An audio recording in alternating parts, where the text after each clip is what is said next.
Happy Wednesday, everyone. Today we're going to be reading Chapter 20, where we last left off. Vicus, Solivet, and Marith had just left the other Underlanders to begin their quest under the leadership and guidance of Ripred, their new rat companion. So here's Chapter 20. It was just the 9 of them then, and Gregor felt like all the grown-ups had gone home and left the kids with a rat for a babysitter. Instead, inside, he felt sick and hollow and very young.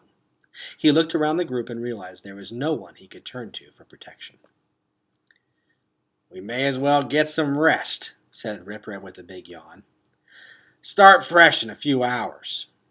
And he brushed some cheese crumbs off his fur, curled up in a ball, and was snoring loudly within a minute. No one else knew what to say.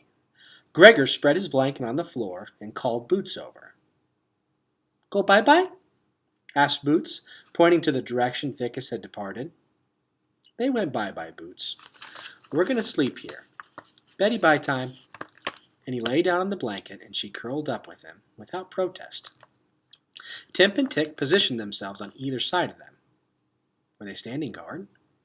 Did they really think there was anything they could do if Ripred decided to attack them? Still, it was kind of comforting to have them there. Luxa refused to lie down. Aurora came and wrapped her golden wings around her. Ares pressed his black furry back against Aurora's, and Henry lay at his feet. They could take whatever precautions they wanted to, but Gregor felt sure Ripred could kill all 8 of them in a flash. He'll take out Henry and Luxa first, since they're the only 2 with weapons, and then just pick off the rest of us one by one, thought Gregor. Maybe Ares and Aurora could escape, but the rest of them were sitting ducks. That was the truth, and he might as well accept it. Oddly enough, once he did accept it, Gregor felt more relaxed. He didn't have any choice but to trust Ripred. If he could trust Ripred, then he could go to sleep.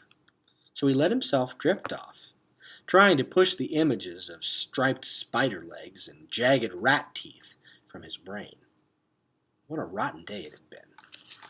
He awoke with a start to a loud slapping sound. He instinctively crouched over Boots until he realized it was just Ripred smacking his tail against the ground. Come on, he growled. "Time to get moving. Feed yourselves and let's go." Gregor crawled out from under his blanket and waited for Marith to get the food. Then he remembered that Marith was gone. "How do you want to handle this food thing?" he asked Henry. "Luxa and I do not serve food. We are royalty," said Henry haughtily. "Yeah, well, I'm the warrior and Boots is a princess, and you 2 are going to get pretty hungry if you are waiting for me to serve you," said Gregor, and he was way over this whole royalty thing. Ripred laughed. "Tell him, boy. Tell him your country fought a war so you wouldn't have to answer to kings and queens." Gregor looked at Ripred in surprise. "How do you know that?" "Oh, I know a great many things about the Overland that our friends here do not. I've spent much time there among your books and papers," said Ripred. "You can read?"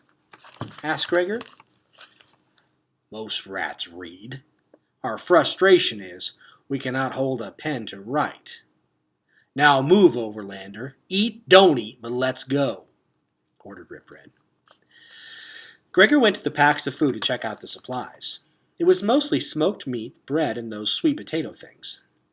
He guessed they might have enough food for 3 days if they were careful. Of course, Ripred ate like a pig, and he would probably expect them to feed him. Okay, maybe 2 days. Luxa came over and sat awkwardly at his side. "What?" Gregor said. "How do we make the food?" she asked. "What do you mean?" he asked. "Well, Henry and I, we have never actually prepared food," admitted Luxa. Gregor could see Henry scowling at Luxa, but she did not look at him. "You mean you never even made yourself a sandwich?" asked Gregor. He couldn't cook much, but if his mom had to work late, he made dinner sometimes, just like scrambled eggs or macaroni and cheese, but he could get by. A sandwich. Is this a dish named in honor of Bartholomew of Sandwich? She asked, puzzled. Gregor said, I don't really know. It's two slices of bread with meat or cheese or peanut butter or something between them. I have not made a sandwich, said Luxa. Well, it's not hard. Here, slice off some pieces of meat. I mean, not too thick, he said, handing her a knife. And Gregor sawed away at the bread, managed to get 18 slices out of one loaf.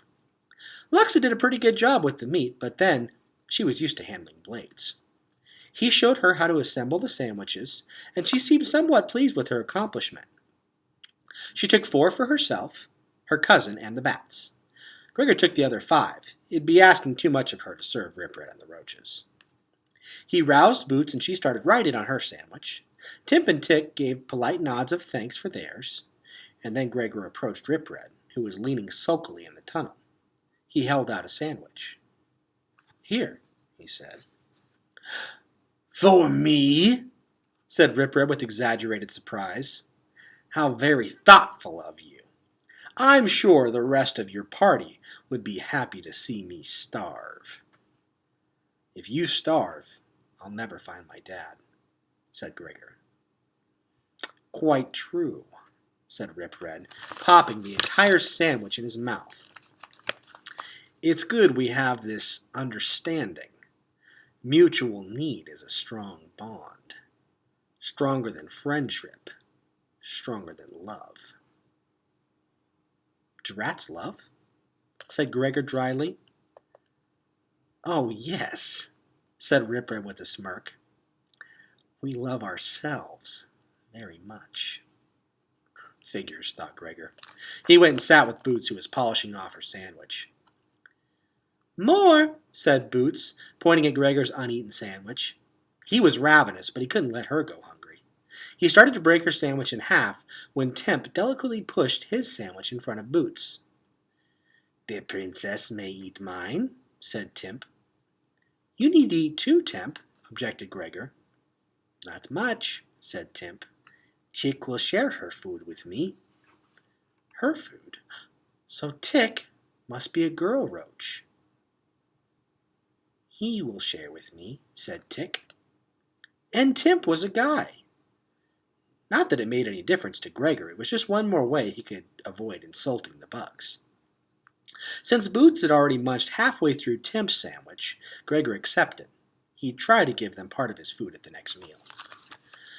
Breakfast was finished in 2 minutes, and they packed up. They were starting to mount Aries and Aurora when Rip Red stopped them. Don't bother. You cannot fly where we go, he said, and indicated the tunnel.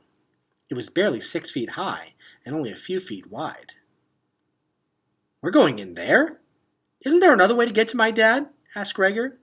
He didn't want to head into the dark, narrow space with Rip Red, even if they had mutual need. There is another way, but not a